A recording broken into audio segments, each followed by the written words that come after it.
اعوذ باللہ من الشیطان اللعین الرجیم بسم اللہ الرحمن الرحیم الحمد للہ الذی ہدانا لہذا وما كنا لنہتدی لولا ان ہدانا اللہ لقد جاءت رسل ربنا بالحق الصلاة والسلام علی رسول المسدد والمصطفى الامجد والمحمود الاحمد ابی القاسم محمد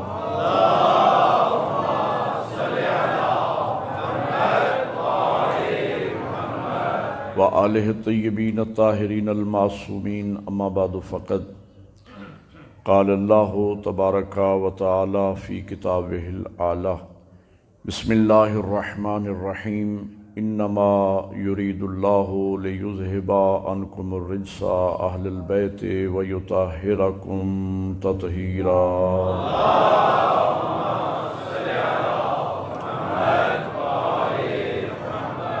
فقال رسول اللہ صلی اللہ علیہ وآلہ وسلم زینوا مجالسکم بذکر علی ابن ابی طالب بلند الصلوات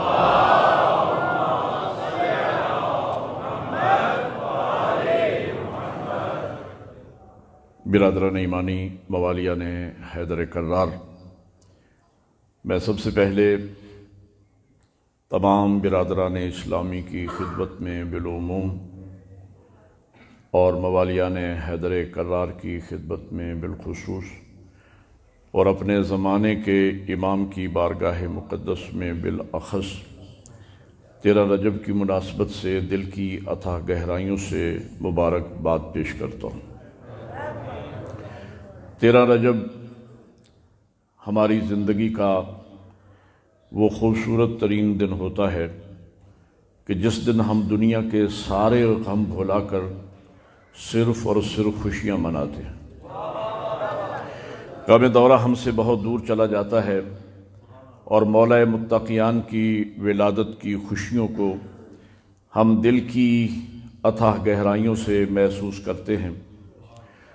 اور جب میں اپنے کسی بھی ہادی کا جشن مسرت پڑھتا ہوں اور مومنین کے چہروں پہ مسکراہٹیں دیکھتا ہوں تو ایسے میں میرے دل و دماغ کی گہرائیوں میں جذبات کا ایک سمندر سا موئزن ہو جاتا ہے، اور میرا یہ دل چاہتا ہے کہ کاش آج میری آواز دنیا کے ان ناعاقبت اندیش لوگوں تک پہنچ سکتی کہ جو سارا سال میری قوم کو رونے کا طعنہ دیتے ہیں، میں انہیں کہتا کہ آؤ آج ہمیں ہنستے بھی دیکھ رہے ہیں۔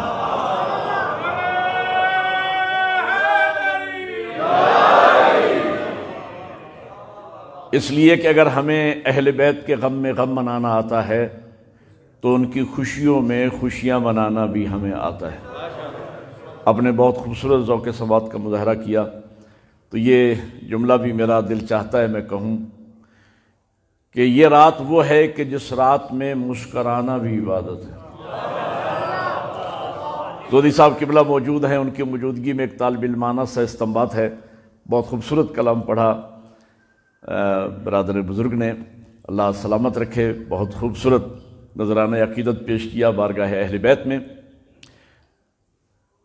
حضور کی حدیث ہے، حضور فرماتے ہیں مومن وہ ہے جو میری آل کی خوشیوں میں خوشیاں منائے اور میری آل کے غم میں غم منائے۔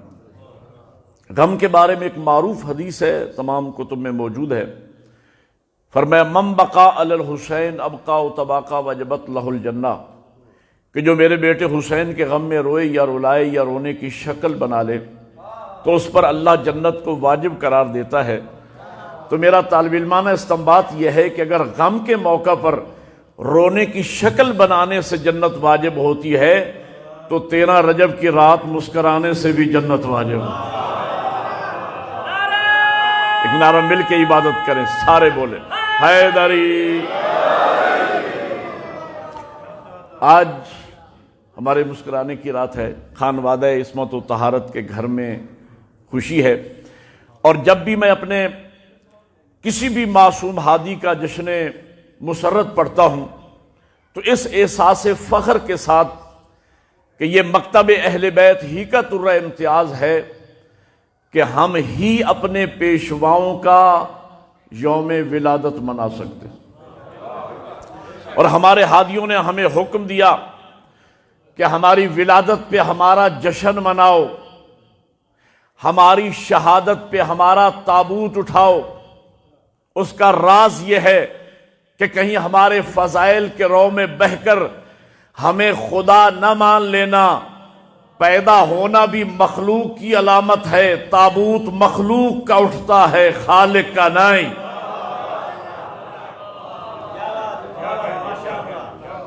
اور 13 رجب وہ دن ہے کہ جس دن اللہ نے ہمیں علی جیسا عظیم امام عطا فرمایا۔ اگر ہم آج سجدہ شکر میں سر رکھیں اور قیامت کا سورج طلوع ہو جائے تو ہم اس ذات کے اس احسان کا بدلہ نہیں دے سکتے، شکر ادا نہیں کر سکتے کہ اس ذات نے ہمیں علی جیسا امام عطا فرمایا۔ ڈاکٹر علی شریعتی کا جملہ ہے اور بہت خوبصورت جملہ، فرماتے ہیں کہ اے شیعان علی، آپ کتنے خوش نصیب ہو کہ اللہ نے کائنات میں ایک ہی علی بنایا اور وہ تمہارے حصے میں آیا۔ توجہ فرما رہے۔ مولا امیر المومنین اللہ نے ہمیں علی جیسا امام کعبہ سے عطا فرمایا۔ علی کے فضائل کی تاریخ اسلام سے پرانی ہے، بلکہ میں ایک جملہ اور کہوں، علی کے فضائل کی تاریخ خلقت کائنات سے بھی پرانی ہے۔ توجہ فرمائیں گے، اس لیے کہ حضور فرماتے ہیں اول ما خلق اللہ نوری، سب سے پہلے اللہ نے میرے نور کو خلق فرمایا۔ اور جب میرے مولا امیر سے پوچھا گیا کہ اللہ نے نور پیغمبر کو کب خلق فرمایا، میرے مولا امیر فرماتے ان اللہ خلق نور محمد قبل ان یخلق السماوات والارض والعرش والکرسی واللوح والقلم وجبرائیل ومیکائیل واسرافیل وعزرائیل وآدم ونوح وابراہیم واسماعیل واسحاق ویعقوب والانبیاء والمرسلین والموت والحیات قبل 424,000 سنہ، کہ خالق کائنات نے آسمان، زمین، عرش، کرسی، لوح و قلم، جبرائیل، میکائیل، اسرافیل، آدم، نوح، ابراہیم، اسماعیل، اسحاق، یعقوب، انبیاء، مرسلین، موت اور حیات سے بھی 4,24,000 سال پہلے نور محمد کو پہلے بنایا، کائنات اللہ نے بعد میں بنائی۔ اور حضور فرماتے ہوئے نظر آتے ہیں کہ آنا وعلی من نور واحد، کہ میں اور علی ہم ایک نور سے ہیں۔ نبی بتانا یہ چاہتے تھے جب سے میں ہوں تب سے علی ہے۔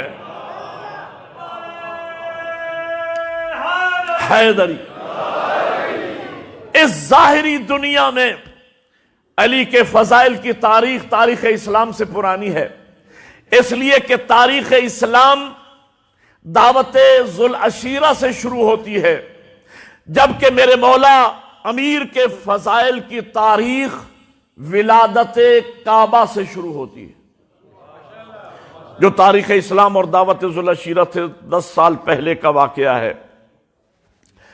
اور ایک بات اور یاد رکھنا، کعبہ میں میرے مولا امیر کی ولادت یہ علی کے والدین کی خواہش پہ نہیں ہوئی، علی کی خواہش پہ نہیں ہوئی۔ دلیل یہ ہے کہ اگر میرے مولا امیر کی والدہ معظمہ آدھی دروازہ سے کعبہ میں آتی اور میرے مولا امیر کی ولادت کعبہ میں ہو جاتی تو اس کا نتیجہ یہ نکلتا کہ پھر بنو امیہ اور بنو عباس کے سلاطین کا ہر بچہ کعبہ ہی میں پیدا ہوتا۔ توجہ فرمائیں۔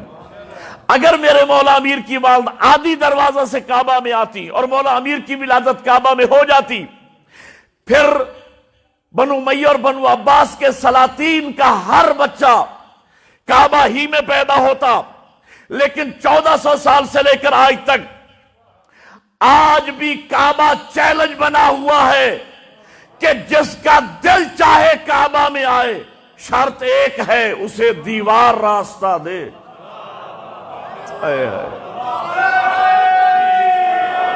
مل کے حیدری۔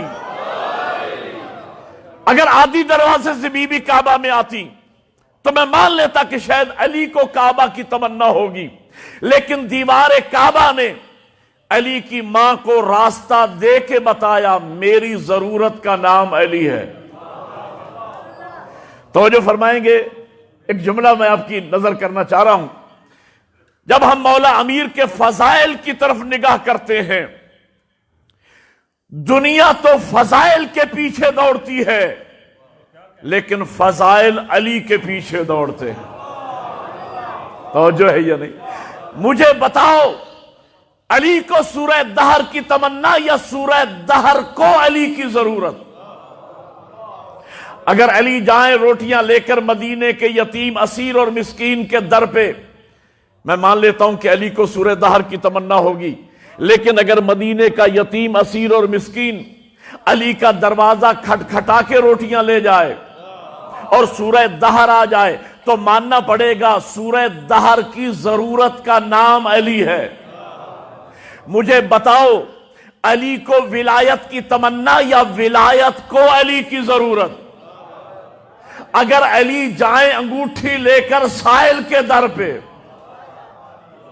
اور آئے ولایت آ جائے، میں مانتا ہوں علی کو ولایت کی تمنا ہوگی، لیکن اگر سائل حالت رکوع میں آ کے انگوٹھی لے جائے اور آئے ولایت آ جائے، انما ولیکم اللہ ورسولہ والذین آمنوا الذین یقیمون الصلاۃ ویؤتون الزکاۃ وہم راکعون، تو ماننا پڑے گا ولایت کی ضرورت کا نام علی ہے۔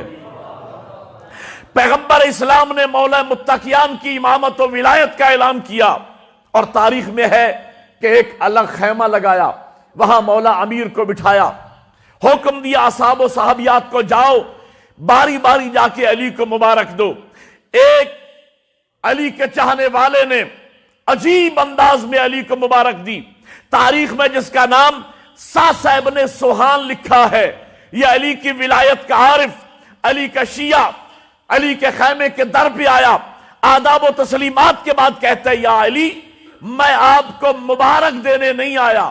علی جانتے ہیں، مسکرا کے استفسار کرتے ہیں، ساسا پھر کیسے آئے ہو؟ کہا، یا علی میں تو آپ کے سامنے کھڑے ہو کر خود ولایت کو مبارک دوں گا، ولایت تجھے مبارک ہو، تجھے علی جیسا مولا مل گیا۔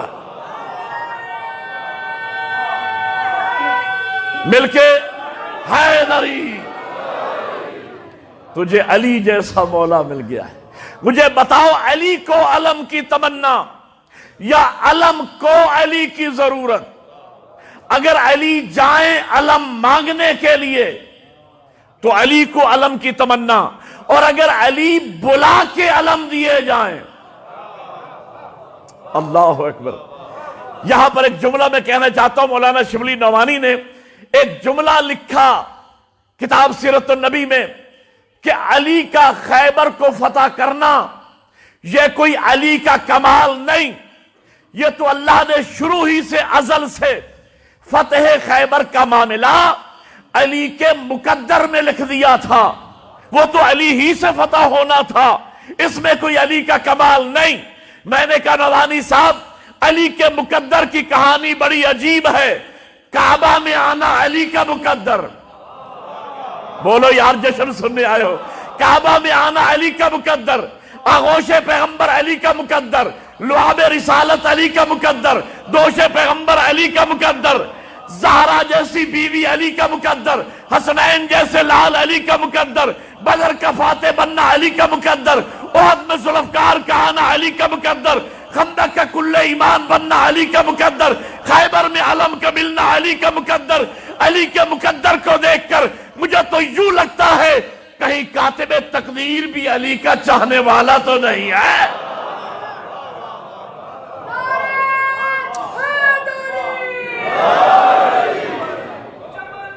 مل کے گلی گلی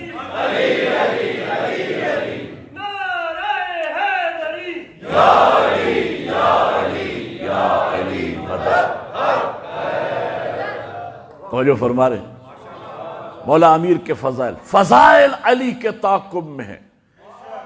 علی کا کعبہ میں آنا یہ فقط میرے مولا امیر کی فضیلت نہیں، یہ شرف ان ماں باپ کا بھی ہے. بچہ وہیں پیدا ہوتا ہے جہاں ماں باپ ہو. ابھی سرکار عمران کا ذکر آغا فرما رہے تھے اور بہت خوبصورت انداز میں سرکار ابو طالب علیہ السلام کا ذکر فرما رہے تھے اور ان کی خدمات کا اعتراف فرما رہے تھے، اور بڑا خوبصورت لگ رہا تھا ان کی زبان سے اور جس لہن میں جس خوبصورتی کے ساتھ سرکار ابو طالب کا ذکر کر رہے تھے. کعبہ میں آنا یہ مولا علی کا شرف بھی ہے، لیکن اصل شرف ان ماں باپ کا ہے جن کی طہارت اس منزل پر پہنچی تھی کہ ان کا بیٹا کعبہ میں آئے، کہ ان کا بیٹا کعبہ میں آئے. یہ ابو طالب کا بھی شرف ہے، یہ جناب فاطمہ بنت اسد کا بھی شرف ہے کہ جن کی طہارت اس مقام پر تھی کہ جسے کعبہ نے راستہ دیا. اس دنیا میں علی کو پہلا شرف ولادت کعبہ میں ہوئی، دوسرا شرف علی کو یہ ملا آغوش پیغمبر نصیب ہوئی، تیسرا شرف لعاب رسالت نصیب ہوا. میرے مولا امیر کی پہلی غذا لعاب رسالت ہے. تاریخ میں آپ نے پڑھا ہوگا اور علماء سے سنا ہوگا، جناب ابن عباس جنہیں مفسر قرآن ہونے کا ٹائٹل اسلام نے دیا ہے، مفسر قرآن، وہ کیسے مفسر قرآن بنے؟ حضور تشریف فرما ہے، اصحاب کا مجمع ہے، حضور کھجور تناول فرما رہے ہیں. کھجور تناول فرمانے کے بعد گٹھلی دہن مبارک سے نکالی. ابن عباس نے آگے بڑھ کے عرض کیا، یا رسول اللہ یہ گٹھلی مجھے عطا فرما دیجئے. حضرت نے بلا فصل وہ گٹھلی ابن عباس کے ہاتھ پہ رکھ دی. انہوں نے فوراً وہ تر گٹھلی اپنے منہ میں ڈالی اور اس کے بعد کہتے ہیں کہ قرآن کے علم کا ایک سمندر میرے دل و دماغ میں موزن ہو گیا، اور وہ اصحاب رسول میں سب سے بڑے مفسر قرآن کہلائے جنہوں نے ایک مرتبہ رسول مبارک کی زبان سے مس شدہ گٹھلی کو چوسا وہ مفسر قرآن بنتا ہے. تو وہ علی جو لعاب رسالت چوس کے پروان چڑھا وہ ناطق کے قرآن بنتا ہے، وہ ناطق کے قرآن. اور یہ کوئی معمولی شرف نہیں ہے. لعاب رسالت کو چوسنے کا شرف علی کی نگاہ میں اس قدر بلند ہے کہ جب میرے امیر آقا خطیب منبر سلونی پر بیٹھ کر علم کے دریا بہا رہے تھے تو سائل نے اٹھ کے پوچھا تھا، یا علی یہ علم کا ٹھاٹھے مارتا ہوا سمندر آپ نے کہاں سے حاصل کیا؟ علی کا چہرہ کھل جاتا ہے، علی کا سینہ تن جاتا ہے، مسکرا کے فرماتے ہیں، سن یہ سب کچھ لعاب رسالت کو چوسنے کا اثر ہے. لعاب رسالت کو چوسنے کا اثر ہے. اور ابھی آگا بھی فرما رہے تھے نعت میں کہ علی کو یہ شرف ملا کہ جنہیں نبی نے فرمایا، یا علی انت منی و انا من، یا علی تو مجھ سے ہے میں تجھ سے ہوں. یا علی انت لحموں کا لحمی دموں کا دمی، جسموں کا جسمی، روحوں کا روحی۔ یا علی تیرا گوشت میرا گوشت، تیرا خون میرا خون، تیری روح میری روح، تیرا جسم میرا جسم۔ توجہ فرما رہی ہے نا؟ ایک بات میں سوچتا ہوں، مولا امیر فرماتے ہیں انا عبد من عبید محمد، کہ میں پیغمبر کے غلاموں میں سے غلام ہوں، حضور کے اطاعت گزاروں میں سے ایک اطاعت گزار ہوں۔ یہاں سوال یہ پیدا ہوتا ہے، یا علی آپ تو نور اول کا دوسرا حصہ، آپ تو لہموں کا لہمی، دموں کا دمی، جسموں کا جسمی، روحوں کا روحی، اور آپ فرما رہے ہیں میں حضور کے غلاموں میں سے غلام ہوں۔ تو مولا یہی فرمائیں گے کہ میں قیامت تک آنے والے گستاخان رسول کا منہ بند کرنے چلا ہوں، کہ جب میں نور کا دوسرا حصہ ہو کے، لہموں کا لہمی، دموں کا دمی، جسموں کا جسمی، روحوں کا روحی ہو کے جب میں دعویٰ نہیں کرتا کہ میں نبی جیسا، تو کوئی بدصورت ملا میرے نبی جیسا کیسے ہو سکتا؟ حیدری، اللہ آپ کو جزائے خیر عطا فرمائے۔ اگلا شرف علی کو یہ ملا کہ علی کو بستر پیغمبر پہ سونا نصیب ہوا۔ علی کو ناصر دین ہونے کا شرف ملا۔ دعوت ذوالعشیرہ میں جب حضور نے اظہار نبوت فرمایا، نبی تو وہ آدم سے بھی پہلے کے تھے، تو سب سے پہلے حضور کی نصرت کا وعدہ کرنے کا شرف علی ابن ابی طالب کو حاصل ہوا۔ پھر بستر پیغمبر پہ سونے کا شرف علی کو ملا۔ میں نے ہجرت نہیں پڑھنا، ایک جملہ عرض کرنا ہے۔ جب حکم ہوا میرے محبوب آپ ہجرت فرمائیں اور اپنے بستر پہ علی کو سلائیں، علی کو سلانے کے کئی اہداف و مقاصد تھے۔ پہلا مقصد تو یہ تھا کہ ایک بھائی جائے ایک رہے، تاکہ ہجرت رہے، فرار نہ بنے۔ پتہ نہیں آپ غور فرما رہی ہیں؟ بڑی مہربانی، اللہ جزائے خیر عطا فرمائے۔ ایک مقصد تو یہ تھا ایک بھائی جائے ایک رہے، تاکہ ہجرت رہے، فرار نہ بنے۔ دوسرا مقصد یہ تھا کہ کافروں کی امانتیں واپس کرنا تھی۔ تیسرا مقصد یہ تھا کہ نبی کی جان بچانا مقصود تھی۔ ایک اور بھی مقصد تھا، اللہ نے فرمایا یا علی سو جا، میرے امیر آقا نماز واجب کے بعد جو سوئے تو نماز شب، نماز تہجد تک میرے امام سوئے۔ اور مولا امیر فرماتے مجھے بڑے مزے کی نیند آئی، ساری رات اللہ کی بارگاہ میں حاضری دینے والا علی، ایک رات میں 1000 رکعت نماز پڑھنے والا علی، آج علی سو رہے ہیں، نیند کر رہے ہیں۔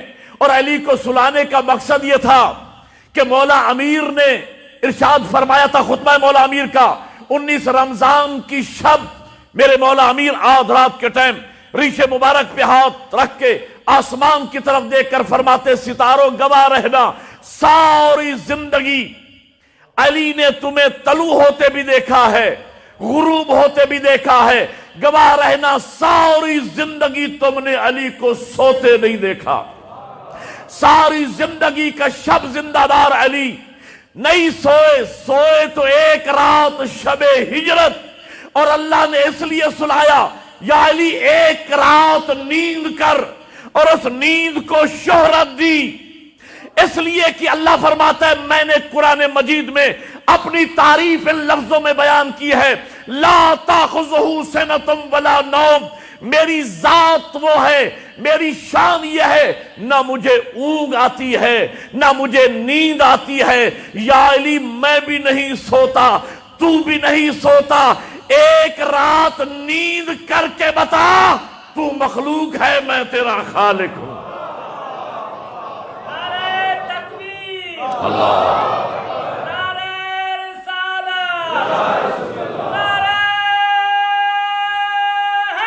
حیدری، اس لیے کہ سونا مخلوق کی علامت ہے۔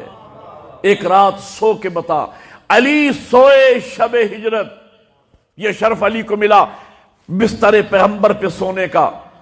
اس کے بعد پھر علی کو شرف میدانوں میں ملے۔ ہجرت کے بعد پورا سال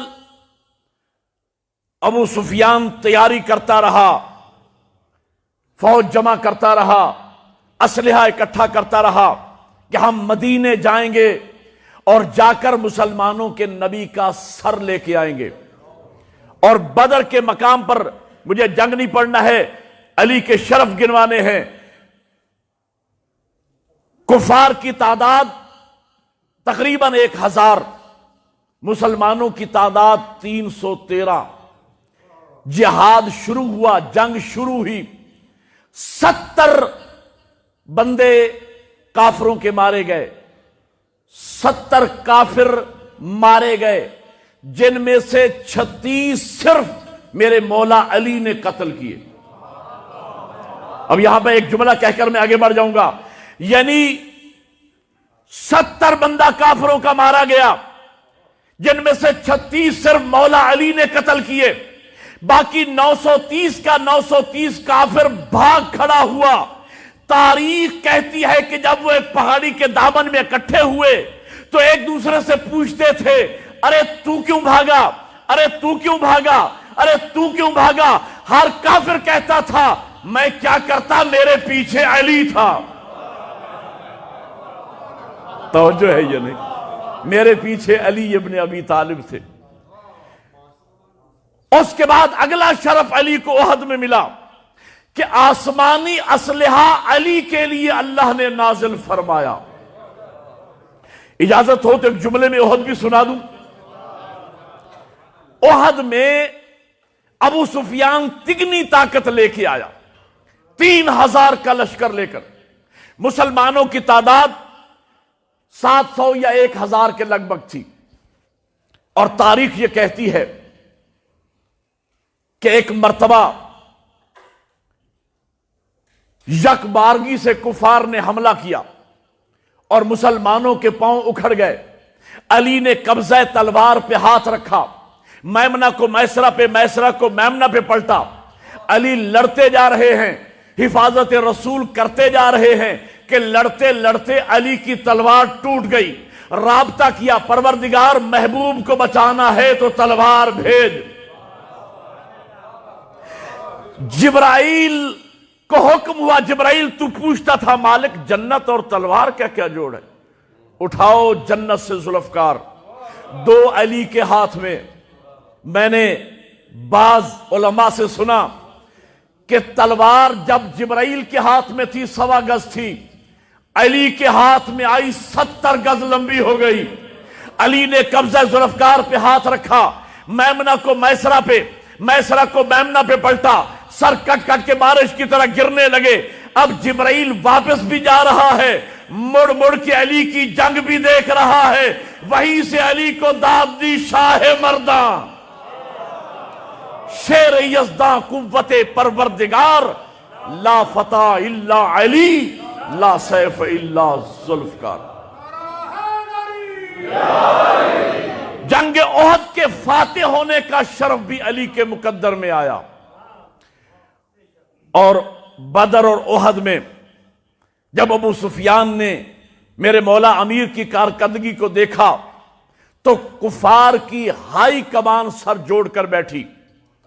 ایجنڈا صرف ایک تھا کہ جب تک علی کا توڑ نہیں لاؤ گے مسئلہ حل ہونے والا نہیں ہے۔ اور کفر کی نگاہیں چلتے چلتے عمر ابن عبد ود پہ آ کے ٹک گئیں۔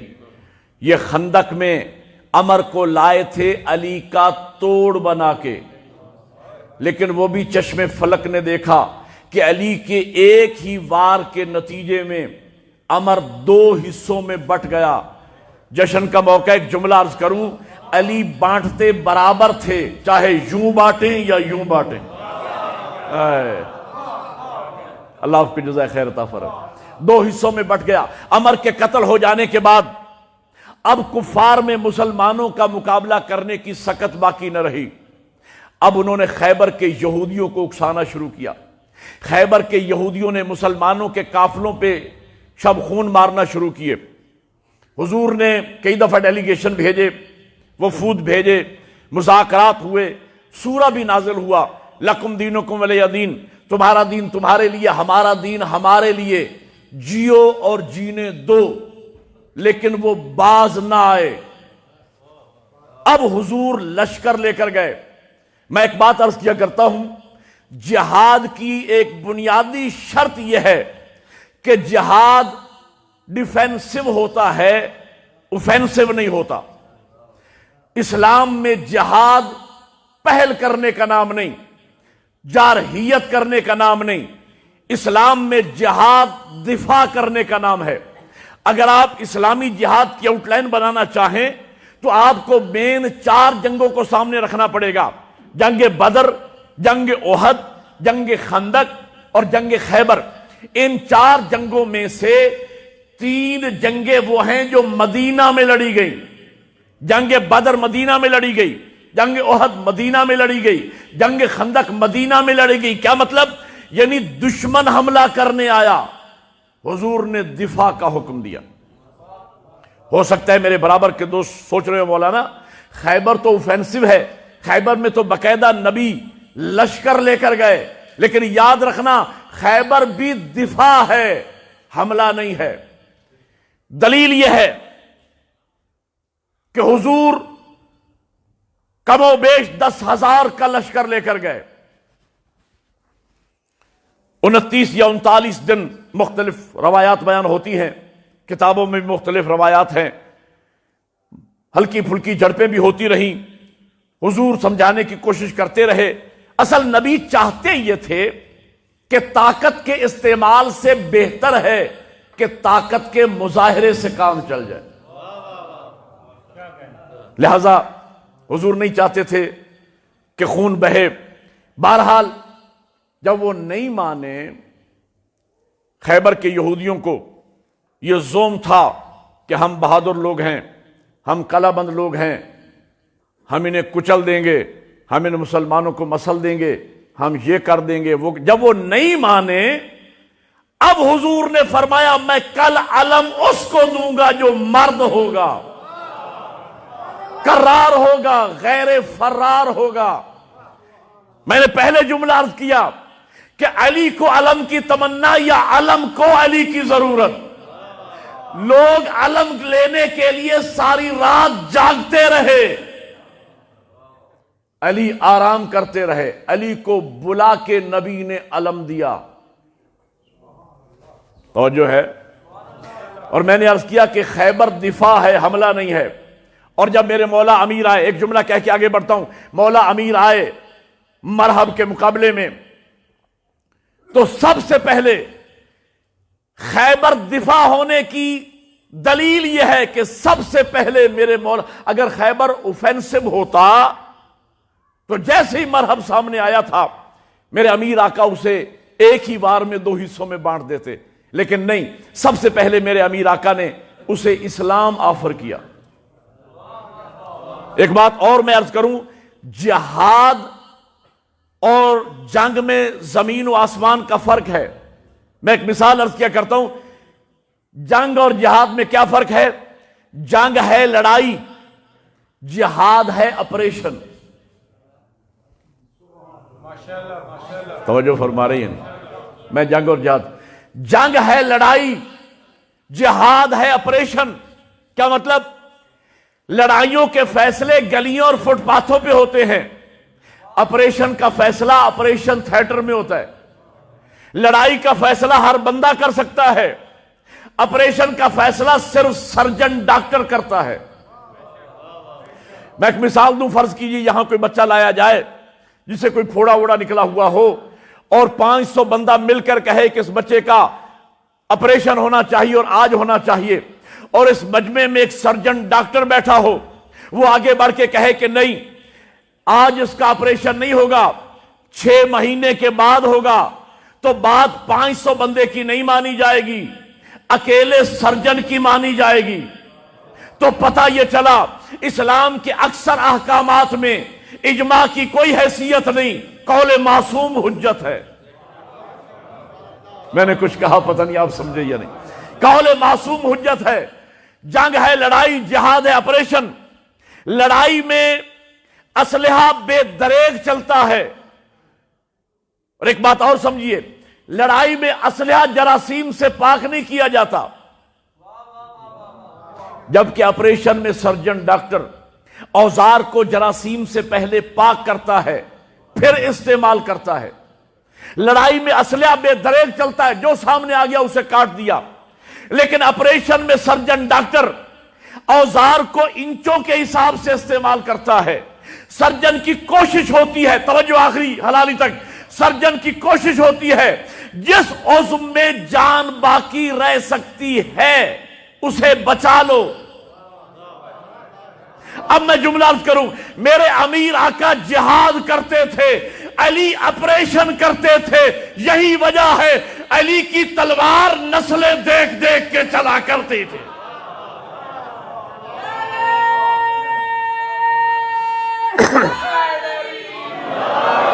اور جس دشمن خدا اور رسول کی 17ویں پشت میں بھی کوئی علی ولی اللہ پڑھنے والا پیدا ہونے والا ہوتا تھا، علی کی تلوار اس پہ نہیں چلتی تھی۔ تو حضرت نے سب سے پہلے اسلام آفر کیا، مسلمان ہو جا اور زندہ رہے۔ علی سرجن ہیں، چاہتے ہیں بچ جائے۔ آپ نے لطف ہی نہیں لیا جملے۔ علی سرجن ہیں، چاہتے ہیں بچ جائے۔ وہ کہتا ہے میں مسلمان نہیں ہوتا۔ مولا امیر فرماتے کوئی بات نہیں، اسلام کی بیس یہی ہے، لا اکراہ فی الدین، دین میں کوئی جبر نہیں ہے۔ نہیں مسلمان ہوتا نہ ہو، لکم دینکم ولی دین، تمہارا دین تمہارے لیے، ہمارا دین ہمارے لیے۔ واپس چلے جاؤ اور زندہ رہو۔ علی سرجن ہے، چاہتے ہیں بچ جائے، واپس چلے جاؤ زندہ رہو۔ وہ کہتے ہیں واپس بھی نہیں جاتا، واپس جاؤں گا تو خیبر کی عورتیں ہنسیں گی۔ میں کہتا ہوں کافر تھا، بے غیرت نہیں تھا۔ ہائے، واپس جاؤں گا تو کافروں کی عورتیں ہنسیں گی۔ مولا امیر فرماتے اچھا، نہ مسلمان ہوتا ہے نہ واپس جاتا ہے، تو یہ تو کر سکتا ہے نا کہ پہلا وار تو کر۔ یعنی اسلام میں جہاد ڈیفینسو ہے، اسلام میں جہاد دفاع کرنے کا نام ہے، جارحیت کرنے کا نام جہاد نہیں۔ علی جہاد کر رہے تھے، فرمایا اچھا نہ مسلمان ہوتا ہے نہ واپس جاتا ہے، تو یہ کر کے پہلا وار تو کر۔ پہلا وار مرحب کی طرف سے ہوا، دفاعی وار میں مرحب مارا گیا۔ ایک جملہ عرض کروں، دفاعی وار میں مرحب مارا گیا اس لیے کہ علی معصوم ہیں، معصوم کا وار خطا جاتا نہیں، معصوم سے غلطی کا خطا کا امکان نہیں ہوتا، معصوم کا وار خطا جاتا نہیں۔ جوابی وار میں مارا گیا، دفاعی وار میں مرحب قتل ہوا۔ یہاں پر ڈیفینسو، جہاد کے ڈیفینسو ہونے کی ایک بڑی خوبصورت دلیل میرے ذہن میں آ گئی، وہ بھی میں آپ کے ساتھ شیئر کرتا چلوں۔ مرحب نے بچپن میں ایک خواب دیکھا تھا، بڑی خوبصورت اور نئی بات، آپ نے یہ سنا ہوا ہے لیکن میں بزرگوں سے نہیں، جوانوں کے لیے ایک نئی بات کہنے چلوں۔ اس نے خواب دیکھا کہ ایک شیر ہے جو مجھے چیر پھاڑ کے مار رہا ہے۔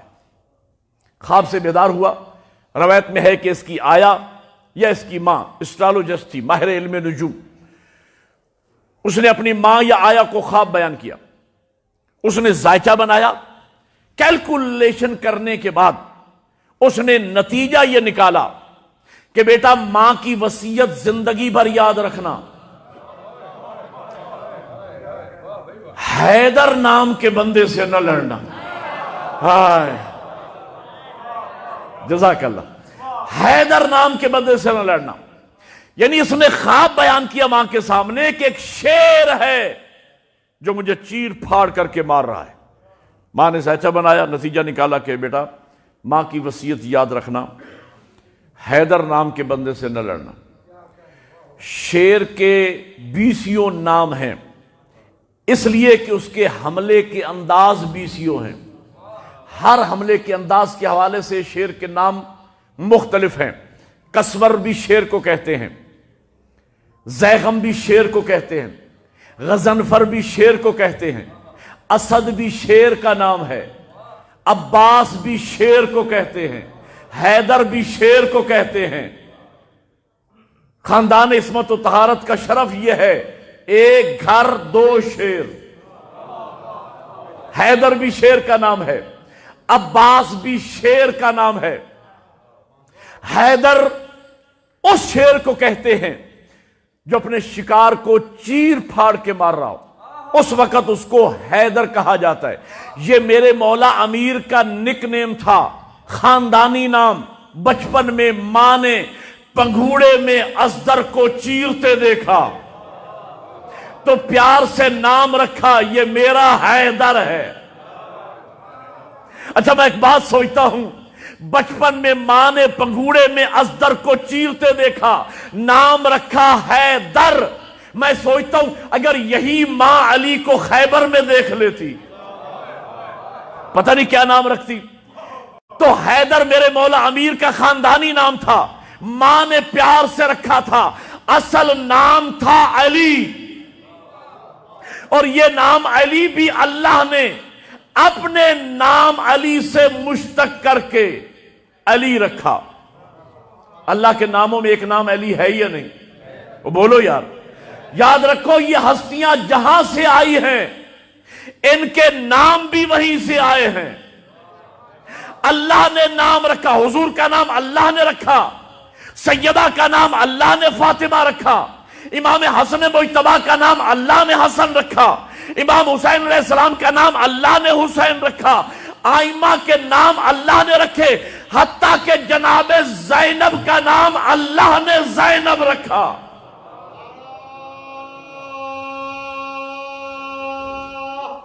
حیدری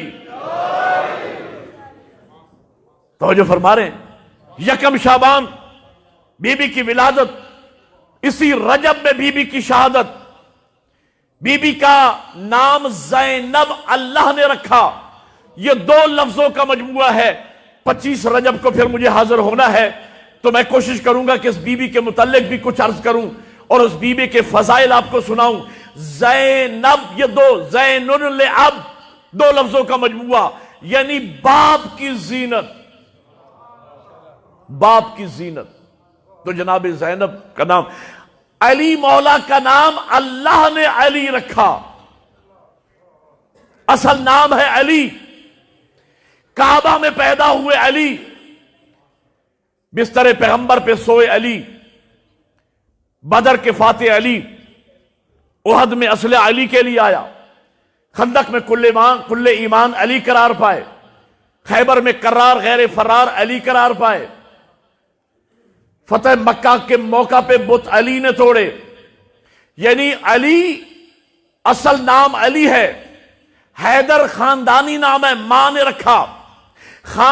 بچہ پیدا ہوا مثلا تو بزرگوں نے سوچ کے نام رکھا عمران۔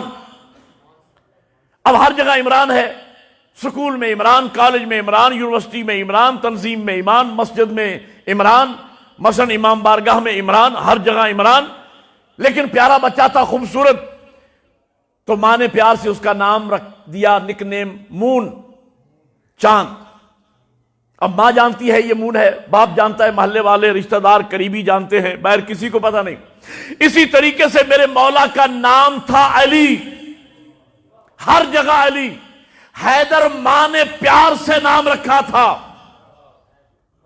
ماں جانتی ہے، باپ جانتا ہے، محلے والے جانتے ہیں، عزیز و اقارب جانتے ہیں۔ مرحب کے توجہ، مرحب کے فرشتوں کو بھی پتا نہیں تھا کہ میرے مد مقابل میں آنے والا حیدر بھی ہو سکتا ہے، لیکن علی اس شریف مجاہد کا نام ہے جس کی غیرت نے اتنا بھی برداشت نہ کیا، اگرچہ دشمن سہی کئی دھوکے میں نہ مارا جائے، جب اپنا تعارف کروایا علی نام سے نہیں کروایا بلکہ فرمایا انا الذی سمبتنی امی حیدرہ، مرحب یاد رکھنا میری ماں نے میرا نام حیدر رکھا ہے۔ خیبر دفاع ہے، حملہ نہیں ہے۔ اس کے بعد فتح مکہ کے موقع پر علی کو یہ شرف ملا کہ بت علی نے توڑے۔ اس کے بعد علی کو سیدہ جیسی زوجہ نصیب ہوئی، غور ہے یا نہیں؟ بڑے بڑے لوگوں کی طرف سے خواستگاریاں آئیں، لیکن جو بھی سیدہ کی خواستگاری لے کے آتا حضور فرماتے مجھے میری بیٹی کی شادی کا اختیار نہیں۔ ہم عرض کریں گے یا رسول اللہ، سورج کو پلٹانے کا اختیار آپ کو ہے، چاند کو دو ٹکڑے کرنے کا اختیار آپ کو ہے، پتھر سے کلمہ پڑھانے کا اختیار آپ کو ہے، اور وہ اختیار جو آپ کی امت کے ہر باپ کو ہے بیٹی کی شادی کا، آپ فرماتے ہوئے اختیار مجھے نہیں ہے۔ نبی فرمائیں گے حکیم کا کوئی قول حکمت سے خالی نہیں ہوتا، اگر میری بیٹی عام مسلمان بیٹی ہوتی تو جیسے ہر باپ کو اختیار ہوتا ہے مجھے بھی اختیار ہوتا۔ میرا کام ہے مسلمان بنانا، معصوم بنانا اللہ کا کام ہے۔ اللہ نے میری بیٹی کو معصومہ بنایا تو معصومہ کی شادی کا اختیار بھی ذات توحید کو ہوگا، اور اللہ نے پوری کائنات میں سے سیدہ کے لیے چنا علی ابن ابی طالب کو۔ اور میں عقد سیدہ کے بعد مسلمانوں میں یہ بحث ختم ہو جانی چاہیے کہ فلاں علی کے برابر یا فلاں علی کے برابر۔ یہ برابری والا فلسفہ ویسے ہی باطل اور غلط ہے، لاجک کے خلاف ہے۔ بعض جملے امر ہو جاتے ہیں۔ علامہ حسین بخش جاڑا صاحب قبلہ میرے استاد معظم قبلہ کا جملہ ہے اور بڑا خوبصورت جملہ، فرماتے ہیں کہ علی اپنی طالب جناب عقیل جناب جعفر طیار بھائیوں میں چھوٹے علی ہیں، لیکن علی نور اول کا دوسرا حصہ، علی لحموں کا لحمی، دموں کا دمی، جسموں کا جسمی، روحوں کا روحی، علی خلیفہ بلا فصل، علی جانشین رسول، علی زمانے کا اولی الامر۔ ہم جناب طالب کو ابو طالب کا لخت جگر مانتے ہیں، جناب عقیل کو فاطمہ بنت اسد کا نور نظر مانتے ہیں، جناب جعفر طیار کو اسلام کا مبلغ تسلیم کرتے ہیں، لیکن جب علی کی برابری کا مسئلہ آتا ہے تو علی کے مقابلے میں علی کی ماں کے حقیقی بیٹوں کو ہم علی کے برابر نہیں مانتے۔ تو جب علی کی اپنی ماں کے بیٹے علی کی برابری نہ کر سکے تو کسی غیر ماں کا بیٹا علی کی برابری کیا کرے گا؟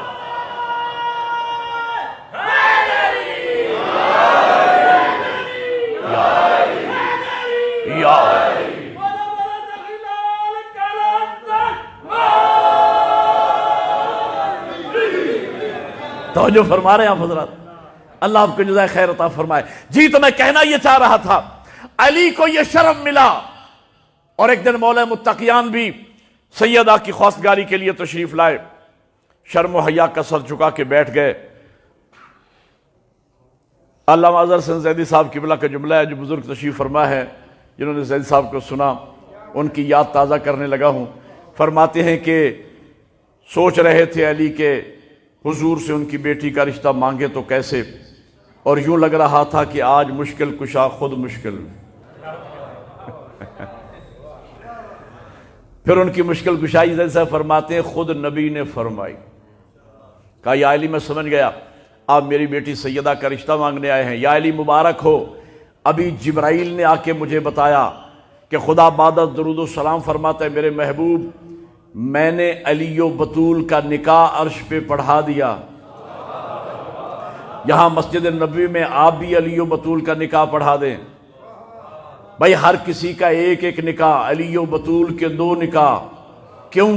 ہر ایک کی نسل ایک طرح سے چلتی ہے، علی و بطول کی نسل 2 طرح سے چلی۔ جو نکاح عرش پہ ہوا اس سے جو اولاد کا سلسلہ چلا وہ سلسلہ عصمت ہے، جس سلسلے کی ایک کڑی آج بھی پردہ غیب میں موجود ہے۔ اور جو نکاح فرش پہ ہوا اس سے جو اولاد کا سلسلہ چلا وہ سلسلہ غیر عصمت ہے، جو آج دنیا کے گوشے گوشے میں حسنی، حسینی، زیدی، جعفری، کاظمی، مشہدی، موسوی، نقوی، ہم جتنے سادات ہیں ہم فرشی نکاح کی اولاد ہیں، میرا 12واں عرشی نکاح کی اولاد۔ ایک نعرہ مل کے حیدری۔ اگلا شرف علی کو ملا، حسنین جیسے شہزادے اللہ نے عطا فرمائے، زینب و ام کلثوم جیسی شہزادیاں اللہ نے علی کو عطا فرمائی، 2 بیٹے دیے، دونوں معصوم، 2 بیٹیاں دی جنہیں ملکہ عصمت حاصل ہے، لیکن نص عصمت ان کے لیے نہیں ہے۔ ان کے لیے اصطلاح اسلام نے استعمال کی محفوظ عن الخطا، یہ مسئلہ خدا بندی ہے، نص عصمت نہیں ہے۔ اور اس میں ایک راز جو بات سمجھ میں آتی ہے وہ یہ ہے، اس لیے بھی نص عصمت نہ آئی تاکہ ماں باپ کی تربیت کھل کے سامنے آ جائے کہ حسن و حسین معصوم ہیں اللہ کی طرف سے، زینب ام کلثوم کو ملکہ عصمت حاصل ہے ماں باپ کی تربیت کی وجہ سے۔ توجہ فرما رہے ہیں؟ اور یہ حقیقت ہے، آقا کی موجودگی میں عرض کر رہا ہوں، اگر میں اشتباہ کروں تو قبلہ میری اصلاح مجلس میں ہی، محفل میں ہی فرما دیں گے، لیکن میں اشتباہ نہیں کر رہا۔ ایک جملہ کہنے چلا ہوں اور یہ جملہ اگر میں سمجھانے میں کامیاب ہو گیا تو لاہور سے یہاں آنے کا میرا حق ادا ہو جائے گا۔ میرے قبلہ، اللہ اصطلاحاً معصوم ہر کسی کو دیتا ہے۔ بھئی بچہ معصوم ہوتا ہے یا نہیں؟ بچہ جب پیدا ہوتا ہے ماں باپ کی گود میں آتا ہے تو اصطلاحاً اسے معصوم کہا جاتا ہے، گناہوں سے پاک ہے۔ اللہ ہر کسی کو معصوم دیتا ہے، اور اللہ نے ہدایت کا اتنا منظم بندوبست کر دیا ہے، انبیاء بھیجے، رسل بھیجے، ائمہ بھیجے، علماء بھیجے، مجتہدین بھیجے، کتابیں نازل کی، ہدایت کا ایسا مربوط نظام اللہ نے دیا انسانیت کو کہ اگر ہم اس پورے نظام پر منو ان عمل کریں تو ہم معاشرے کو محفوظ عن الخطا ہی پلٹا سکتے ہیں۔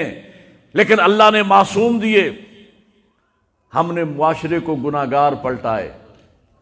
جھوٹ ہم نے سکھایا، غیبت ہم نے سکھائی، گناہ ہم نے سکھایا، بری عادات معاشرے نے سکھائی۔ اللہ نے معصوم دیے، ہم نے گناہگار پلٹائے۔ اللہ کی اس کائنات میں واحد خاندان ہے، خاندان عصمت و طہارت، کہ جنہیں اللہ نے گودیوں میں معصوم دیے، انہوں نے معاشرے کو معصوم ہی پلٹائے۔ یار میں نے کچھ کہا، پتہ نہیں آپ سمجھے یا نہیں۔ جناب زینب کو ملکہ عصمت حاصل تھا، بی بی کا ایک لقب ہے عصمت صغریٰ، اور ان کے ملکہ عصمت حاصل ہونے کی دلیل یہ ہے کہ جن کا نام اللہ رکھے زینب، یعنی باپ کی زینت۔ ابھی میں نے حدیث آپ کے سامنے پڑھی، زینوا مجالسکم بذکر علی ابن ابی طالب، کہ اپنی محافل و مجالس کو زینت دو علی کے ذکر سے۔ وہ علی جو مجلس کی زینت، محفل کی زینت، ممبر کی زینت، محراب کی زینت، دنیا کی زینت، آخرت کی زینت، جنت کی زینت، کوثر کی زینت، وہ علی جو کائنات کی زینت ہے، اس کی زینت کا نام زینب ہے۔ توجہ ہے یا نہیں؟ جناب زینب سلام اللہ، جناب سرکار ابو الفضل العباس شبیہ علی، جناب علی اکبر، انہیں عصمت، ملکہ عصمت حاصل تھا۔ اس سے بڑی کیا دلیل کہ مولا حسین فرماتے ہیں، اب میں اس جوان کو میدان میں بھیج رہا ہوں جو شکل میں، صورت میں، سیرت میں، کردار میں، ظاہر میں اور باطن میں میرے نانا کی شبیہ ہے۔ یہ واحد خاندان ہے جنہیں اللہ نے معصوم دیے، انہوں نے معاشرے کو معصوم ہی پلٹائے۔ ختم کر رہا ہوں میں گفتگو، زیادہ لمبی بات نہ ہو جائے۔ میں کہنا یہ شرف علی کو ملے، سیدہ جیسی بیوی، حسنین جیسے شہزادے، زینب و ام کلثوم جیسی شہزادیاں، اور پھر اللہ نے اپنے محبوب کے ذریعے اپنے نبی کے بعد اپنے محبوب کے بعد اس امت کا وارث علی کو بنایا، جن کا بازو پکڑ کے مقام غدیر پر پیغمبر نے اعلان کیا من کنت مولا ہو فہذا علی مولا۔ میں یہیں پہ روک رہا ہوں آج کے جشن کو، اس لیے کہ یہ مجمع لمبی مجلس سننے کا عادی نہیں ہے، لیکن میں نے اکثر لمبا ہی پڑھا ہے۔ اتفاق سے مجھے آج شبر بھائی کہہ رہے تھے کہ مولانا 45 منٹ تک آپ پڑھیں گے۔ حیدری شبر بھائی کہہ رہے تھے کہ مولانا آپ 45 منٹ تک پڑھیں گے، یقیناً 45 منٹ تو پڑھیں گے۔ تو میں خطیب آدمی ہوں، میں سمجھ گیا کہ گھنٹے کی گنجائش نہیں ہے، لیکن بہرحال میں گھڑی دیکھ کے تو پڑھتا نہیں ہوں۔ ذکر مولا میں بیٹھے ہیں، ایک ایک لمحہ سعادت میں آپ کا گزر رہا ہے، عبادت آپ کر رہے ہیں، مولا کا ذکر۔ اجازت ہے 2-3 جملے اور کہہ لوں؟ حیدری جی، تو میں کہنا یہ چاہ رہا تھا، علی کو یہ شرف ملا کہ حجت الوداع کے موقع پر مقام غدیر پر جب قافلہ پہنچا تو اللہ کے حکم سے حضور نے علی کی امارت کا اعلان کیا، علی کو مولا بنایا۔ اللہ نے علی کو میرٹ پر امیر المومنین کا لقب عطا فرمایا۔ علی کے شرف دیکھ کر کتابوں میں موجود ہے، مولا امیر فرماتے ہیں اللہ نے مجھے سینکڑوں شرف عطا فرمائے، اور بعض لوگوں نے تو کہا، میں نام نہیں لیتا، کسی نے کہا کہ اللہ نے علی کو ایسے شرف دیے، ان میں سے اگر کوئی ایک آدھ شرف میرے مقدر میں آ جاتا میں ساری زندگی فخر کرتا۔ حضرت سلیمان فارسی عرض کرتے ہیں یا علی، وہ تو ایک آدھ شرف پہ فخر کرنے کو تیار ہے، اللہ نے آپ کو ہزاروں شرف، اللہ نے شرف مجھ علی کو بخشے ہیں، قیامت تک فخر میرے شیعہ کریں گے۔ شاباش، ایک نعرہ جشن والا مل کے، حیدری، اللہ نے شرف مجھ علی کو بخشے ہیں، قیامت تک فخر میرے شیعہ کریں گے۔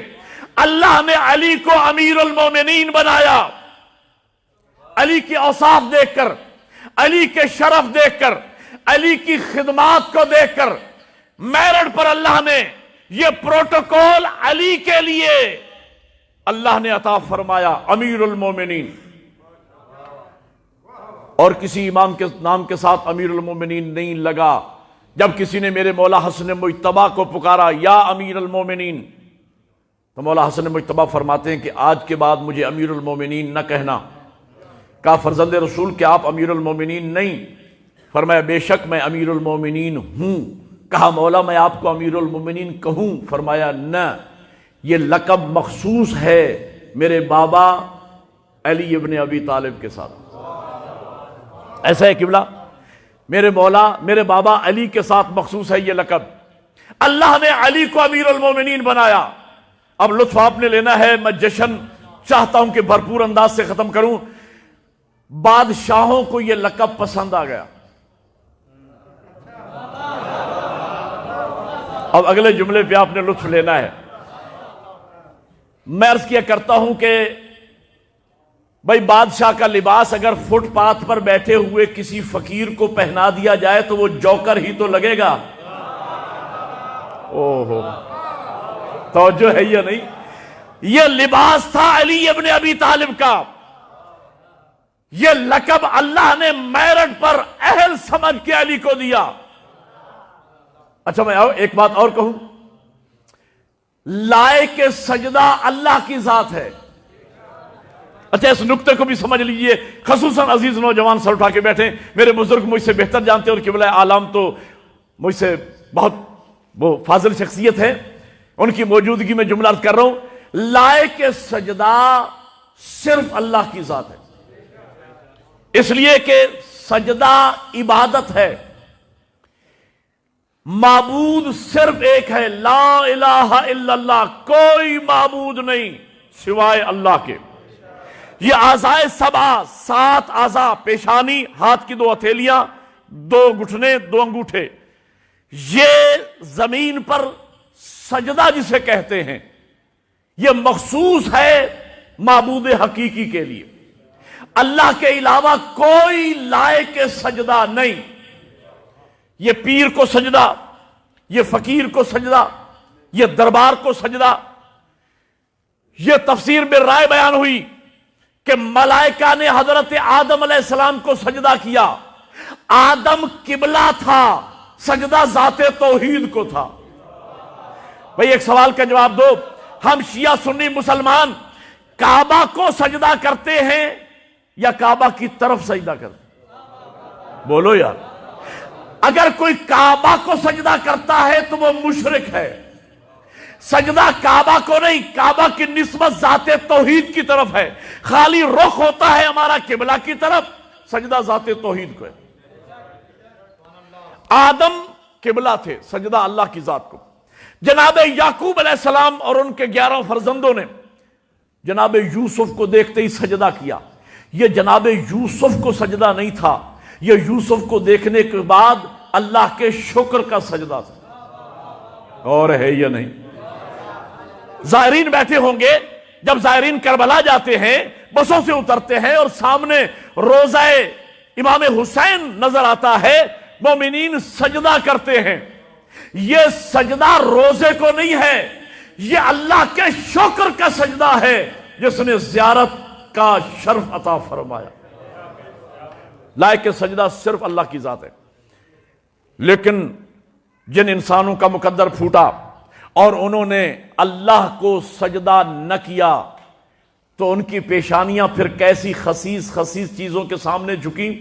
وہ انسان کبھی بندر کے سامنے جھکا، کبھی گائے کے سامنے جھکا، کبھی پتھر کے سامنے جھکا، کبھی آگ کے سامنے جھکا، کبھی بندر کے سامنے، اور ذوق سجدہ کو تسکین نہ ملی، اس لیے کہ جو لائق سجدہ تھا اس کو سجدہ نہیں کیا۔ اب سمجھ آئی؟ اب جملہ سنیے گا، اللہ نے علی کو میرٹ پر امیر المومنین بنایا۔ جن لوگوں نے علی کو امیر المومنین نہیں مانا تو ان کی کیسے تذلیل ہوئی، کیسے کیسے امیر المومنین ملے۔ یزید امیر المومنین، ولید امیر، توجہ ہے یا نہیں؟ ولید امیر المومنین، مروان ابن حکم امیر المومنین، عبد الملک ابن مروان امیر المومنین، شراب کی حوض میں غوطے لگانے والے امیر المومنین، حالت نشہ میں 2 کی جگہ 4 رکعت نماز پڑھانے والے امیر المومنین، جمعے کی نماز بدھ کو پڑھانے والے امیر المومنین۔ تو جب امیر المومنین ایسے ہوں گے تو مومن بن سلیمان جیسے ہوں گے۔ آپ نے غور نہیں فرمایا۔ اب اگلا جملہ اور یہیں پہ روک رہا ہوں۔ ہم نے جب علی جیسے عظیم امام کو اللہ کے حکم پر امیر المومنین مانا تو کیا حوصلہ افزائی ہوئی مومنین کی۔ کون امیر المومنین؟ جو کعبہ میں آیا وہ امیر المومنین۔ جو کعبہ میں آیا وہ امیر المومنین، جو لعاب رسالت چوس کے پروان چڑھا وہ امیر المومنین، جسے آغوش پیغمبر ملی وہ امیر المومنین، جو بستر پیغمبر پہ سویا وہ امیر المومنین، جو بدر کا فاتح بنا وہ امیر المومنین، احد میں جس کے لیے آسمانی اسلحہ آیا وہ امیر المومنین، جو خندق کا کل ایمان بنا وہ امیر المومنین، جو خیبر کا قرار غیر فرار قرار پایا وہ امیر المومنین، جسے زہرا جیسی زوجہ ملی وہ امیر المومنین، جسے حسنین جیسے لال ملے وہ امیر المومنین۔ تو میں سوچتا یہ ہوں جب امیر المومنین ایسا ہوگا تو مومن خمینی جیسا ہوگا۔ دونوں ہاتھ بلند کر کے مل کے حیدری۔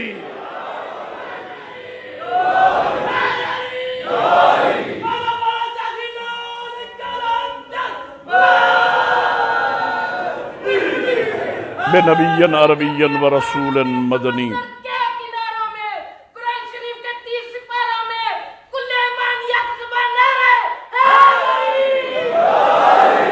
بے نبی عربی و رسول مدنی۔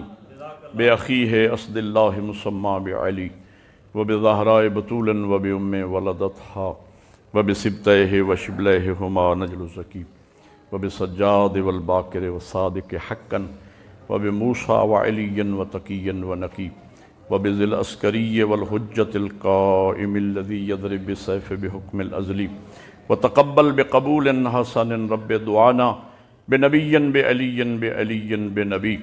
خدایا محمد و آل محمد کی عزت و عظمت کا واسطہ امام برحق فرزند زہرا یوسف فاطمہ امام زمان علیہ السلام کے ظہور میں تعجیل فرما، ہمیں امام کی زیارتوں کا شرف نصیب فرما، باقتدائے حضرت حجت نمازیں پڑھنے کی توفیق عطا فرما۔ مالک ہمیں اس قابل بنا کہ ہم امام علیہ السلام کے آوان و انصار میں شمار پائیں۔